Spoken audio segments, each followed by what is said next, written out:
welcome to another episode of the Pixelated Sausage Show. Hi. I am, of course, your host, Marcus Nez. How y'all doing out there? Hope all is well with everyone. I have literally nothing to talk about. And by literally, I mean I played the Diablo IV beta, so I can talk about that. And I've continued watching Star Trek Enterprise, so I can talk about that.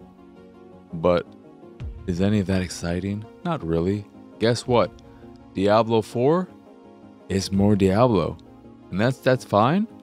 I went into the beta, something I don't usually do. I'm not a big beta or demo or any of that type of person, in part because in a game like Diablo especially, where you're constantly making progress and leveling up your character, to lose all that, to have it reset and have to start over from the beginning, why even bother?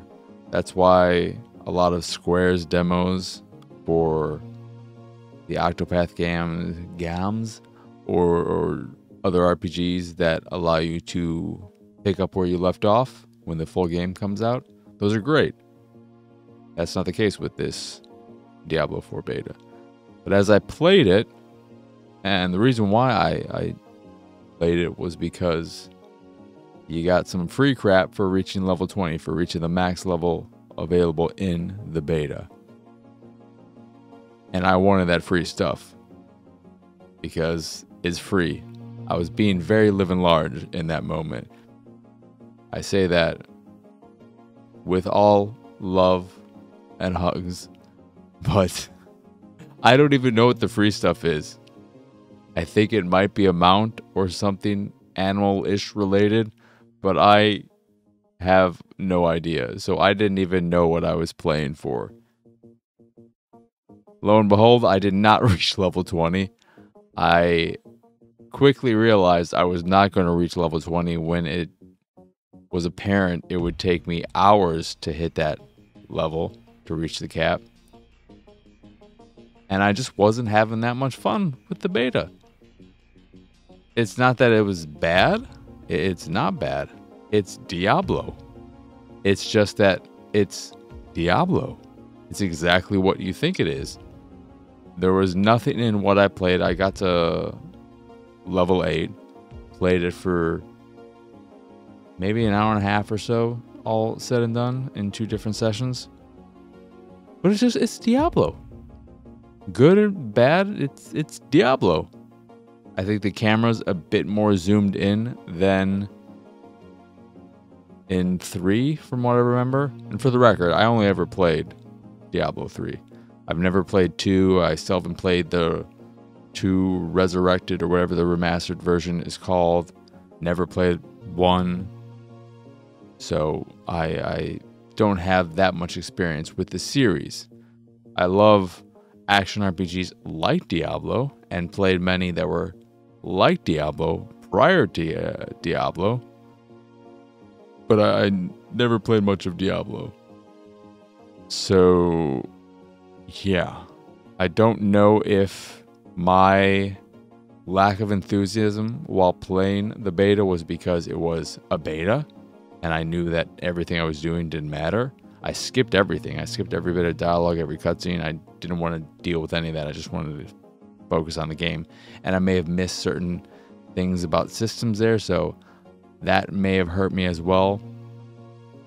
Playing it solo may have been a factor, though I did play all of 3 solo, so that shouldn't really matter because I love 3. I had such a great time with 3. I was a big 3 fan. It was one of the rare instances where I got a game on PC because I was that excited about it. And I loved the auction house. I loved that. I was very sad when they removed that. But Diablo 4 is more Diablo. I don't remember how it was handled in 3, but if it was the same, it just felt more annoying here. I did not like, because I went with the mage class, as I often do. I like my magic users. But I did not like that you only had one skill / ability / whatever slot open at the very start and didn't unlock a second until reaching level 5. I was first concerned that there wasn't going to be another one unlocked until level 15, but that was skill-based modifiers or whatever. But what this meant was when I reached level 2, I put a point into this electric whip type of ability. That was a close range melee attack, essentially. And then when I hit the next level, I put a point in the one skill point I had. I put it into the ice projectile ability. What I didn't realize is that I still only had the one slot, so I could only use one of these abilities at any given time.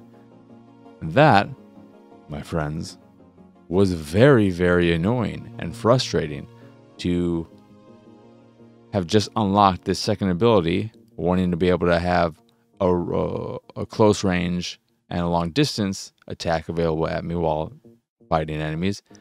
However, all I could do was pick one or the other until reaching a certain level that I wasn't clear on when that level was, because when I was looking through all the different skill slots, I didn't see anything about when they would open up. I just kept seeing that modifier thing or whatever for the abilities themselves, which made me think for longer than I should have that it wouldn't open up until level 15. I didn't like that. I think you should have I think you should have 2 slots open at the start. But outside of that annoyance, everything else seemed fine. Since I played it, I started it Saturday evening, I think, and there was no issue getting into a game. The queues were instant, no lag or anything server-wise. I ran into a few people while playing, but nothing crazy. And it was just Diablo. It's Diablo. I think there might be a few additional systems there. It seems like there might be some more crafting elements and ways to go about utilizing resources than in previous games. But again, not a huge Diablo person, not entirely sure. And they updated the hell out of Diablo 3. Diablo 3, I think, turned into not a completely different game, but a way more expanded game than when I last played it, because I beat it multiple times on PC when it originally came out, and I think I played through it one time when it first hit consoles, but I never played it after that when they started doing the seasons or whatever they were doing. Didn't mess with any of that. Kind of wish I did. When I heard people talking about it, it seemed like it was fun. Didn't mess with the necromancer class that may have added additional content as well.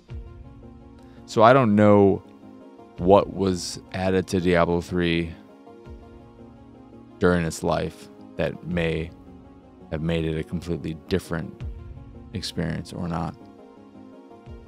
That's something that I noticed in the beta.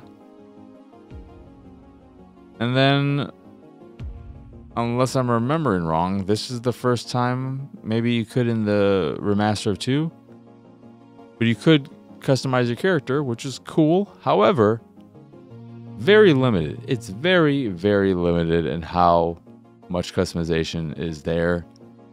The facial hair is especially weird because it's not, okay, do you want a beard? And then do you want a mustache? Do you want sideburns? Do you want this or that? It's just a dozen or so preset designs. I don't even know what the hell you could call them because they're all variations. They're not just here's a beard, here's a fuller beard, here's a really full beard, here's a mustache, here's a curly mustache. There was no mustache only option, and that pissed me off because as you can see, if you are watching the video version of this here podcast, I've been living the mustache only lifestyle for quite a while, and I like it, and I want to be able to represent myself in game with a character who also has just a mustache. Yes, I have the soul patch too, but mostly just, the mustache. Give me my mustache, Diablo. What the fuck? I hope they took that away from the beta. I hope there's a lot of anger and vitriol spit their direction to give me a damn mustache option. But that was the biggest annoyance I had playing the game. Maybe that's why I didn't like my time with it, because I just couldn't get past the fact that I was not allowed to have a mustache for my character. But the game looks good, ran well, all seems good. So I'm sure this is going to be a good time when it drops in June. But that was pretty much all I played. Again, I've been powering through Enterprise. I did not realize how much I've been powering through until I already reached the 3rd season yesterday, which is halfway through the whole series now. And that's a bit crazy to think of because it feels like, or at least seems like, I just started watching it. And it's bad. It's really bad. And one of the worst things about it, something that does exist to varying degrees and in varying degrees at varying times and varying seasons, is how gross and sexualized Enterprise is. The way they treat, what's her name? The Vulcan science officer. The decontamination scenes, what the fuck is that shit? They just love to see them rubbing each other and lathering up, and it's fucking gross. There were some episodes outside of the decontamination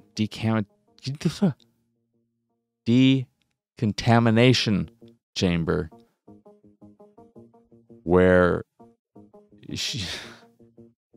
it's just fucking gross. It is the horniest of the Star Trek series I've watched overall.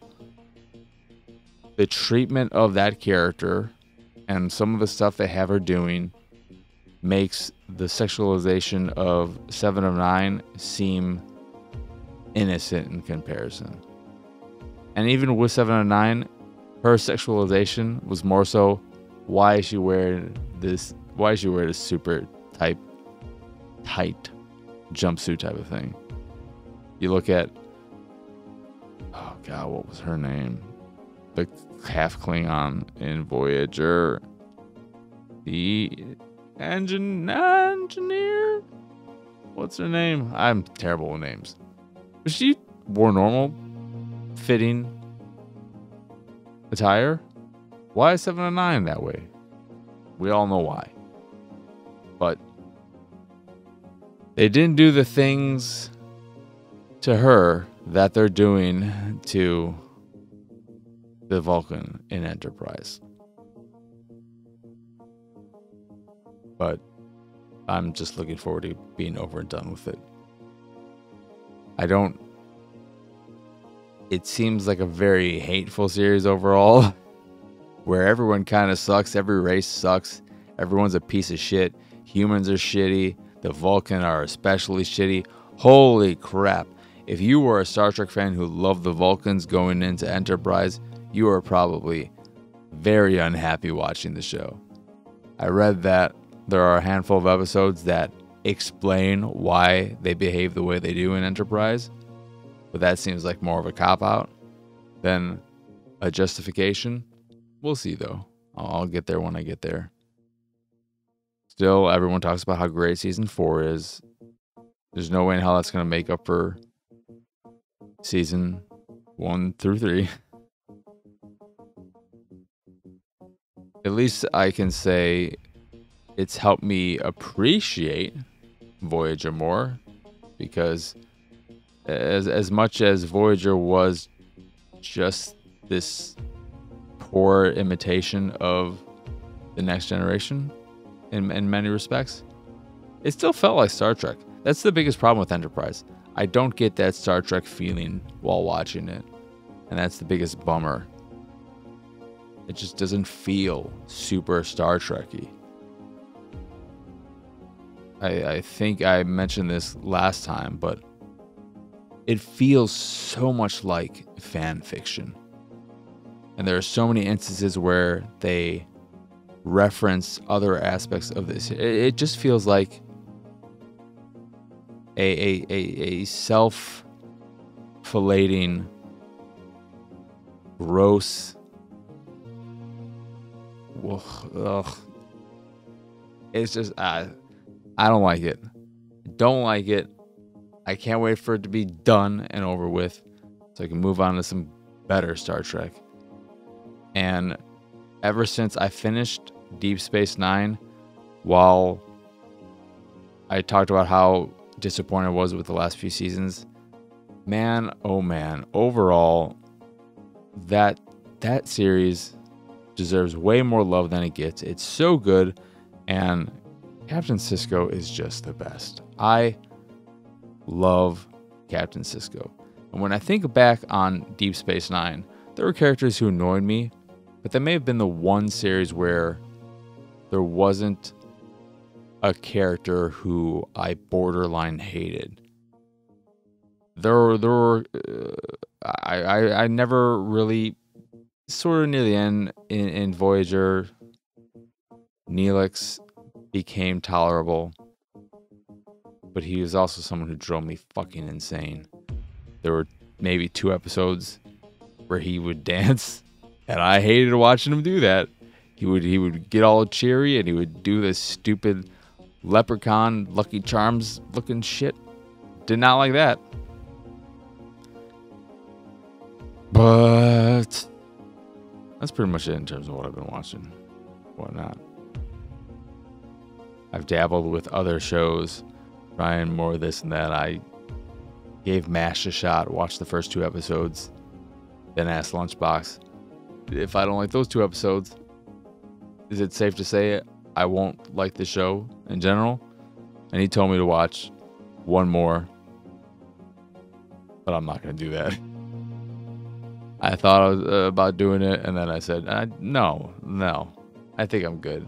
There's no way the 3rd episode can make me go from not liking literally anything about the show to wanting to watch 10 seasons of it. So, thanks for responding. I got scared for a second. I looked down at the recording time bar or whatever in OBS and saw 00000, but that was for the live thing. The recording is fine. Safe. But, yeah. I'm looking forward to... There's one last thing I want to do with Plex before I'm done, and that is just to finish optimizing, not optimizing, just getting all the metadata equal amongst everything. That's not the word I want to use in this space, but I want to get everything on the same page. And once that's done, then I will just start adding things here and there as I feel like it. But I'm pretty good with everything right now, so that's nice. And I look forward to having a future where the future is unknown and barren and open to doing whatever. Because I'm still in that place where I have so many things. I don't have so many things, but I still have things that I want to do, that I need to do.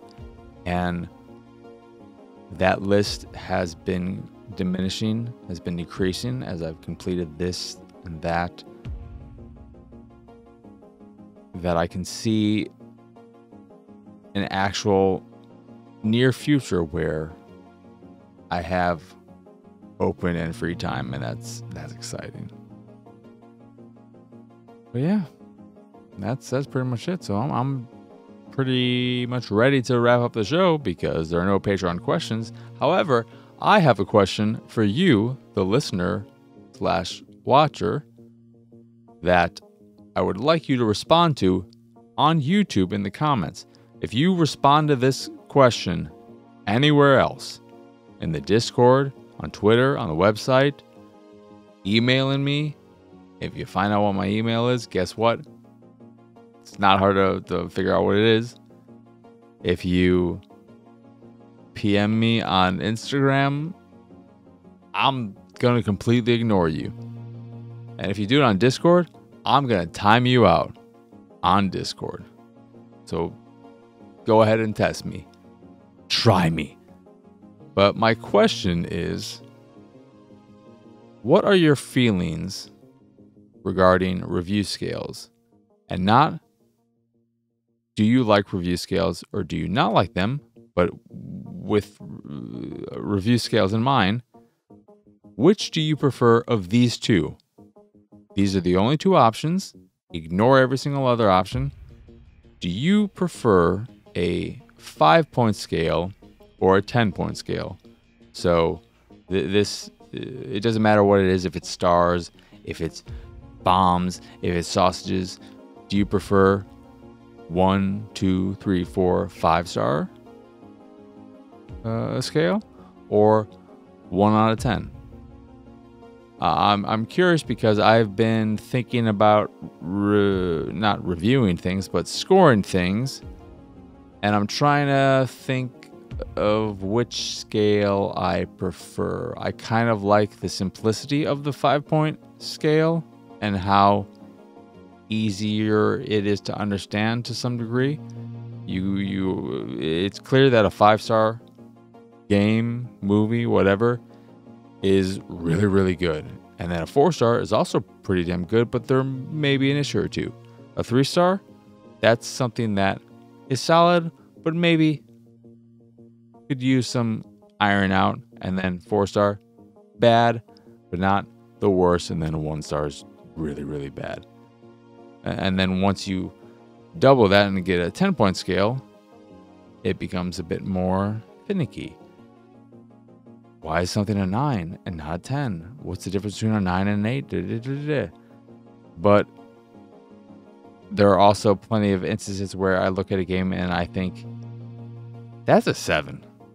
That's a clear 7. It's not 3 stars. It's not 4 stars. It's a 7. I feel like that's the main thing about the 10-point scale. It's the 7 out of 10. That 7 is a big number. That's a review score that does a lot of heavy lifting. But I'm just curious what people think, what people's preferences are. And again, I only want you to consider those two scales, a 5-point scale and 10-point scale, when responding to the question. Everything else is garbage. Thumbs up, thumbs down, thumbs sideways, that's okay. But a 20-point scale is too much. And then anyone, any site, any person, any whatever that uses a 100-point scale, get the fuck out of my face. How you can use that and act like it's like the difference between a 9.6 and a 9.7, fuck off. If you think you can explain that in a satisfying way, fuck you. No, never. You're never going to be able to convince me of that. I don't care what you say. Your argument will never work on me. Line in the sand.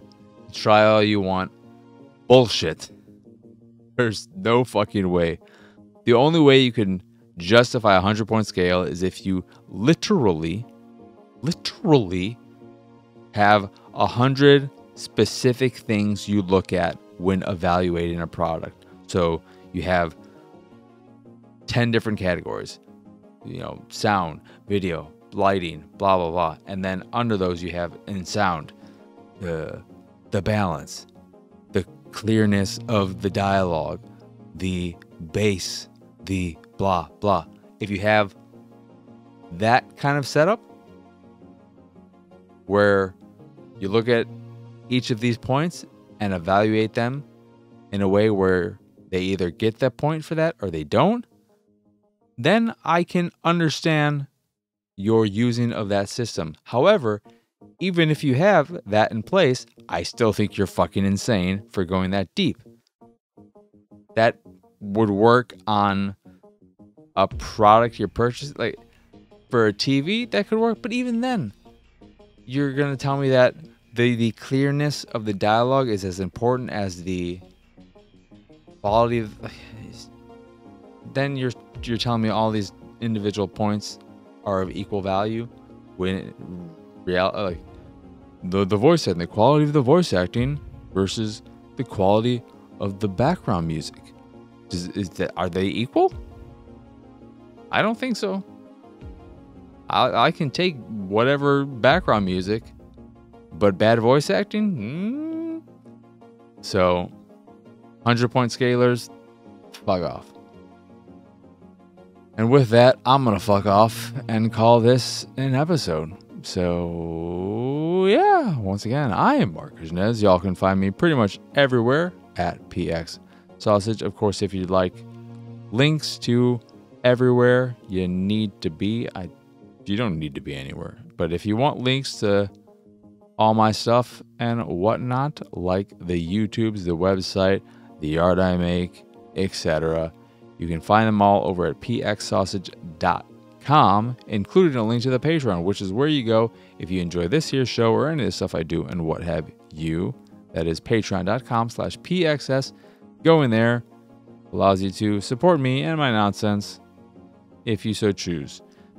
And if you do so choose, you can also choose to ask a question or not, like this week where no one asked a question. They got all questioned out. They didn't know where to go after chocolate or vanilla or what's your favorite smell. They're creatively bankrupt after those incredible questions that just took so much brain power to think of. I guess this is the part where I ask you to support me via Patreon while ripping the few people who have been willing to do it for such a long time. Hey, do you like me? Why don't you support me, you dumbass? That's essentially what this is turned out to be. But if you do like me and the stuff I do, that is again patreon.com/pxs. $3 higher tier gets you access to some private Discord channels and the ability to ask questions on this here show that I may or may not answer very respectfully. And if you want to spend a little bit more, you may be able to see episodes of Attack the Backlog a little bit early and hear me talk about and comment on the games I'm playing as I play them. That's the thing I do. That's what I was doing with some Nerf Legends. Put out the episode of Waiver 64 a little bit early for them. So that's another perk you can get if you want. But that is it. That is all from me and my buddy here, my little squid guy, squid girl, squid person, squid thing, squiddy. That'll do it.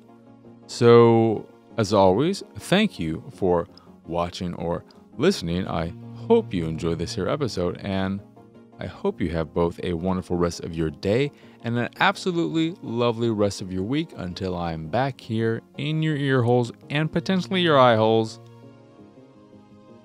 on Friday, where I'll be able to talk about the responses to the question I asked, if there are any responses.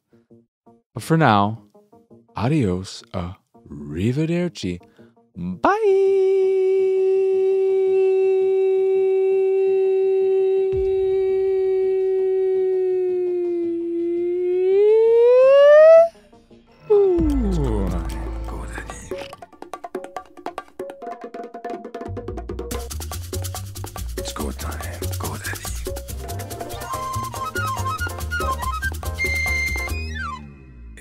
time. Go, Daddy.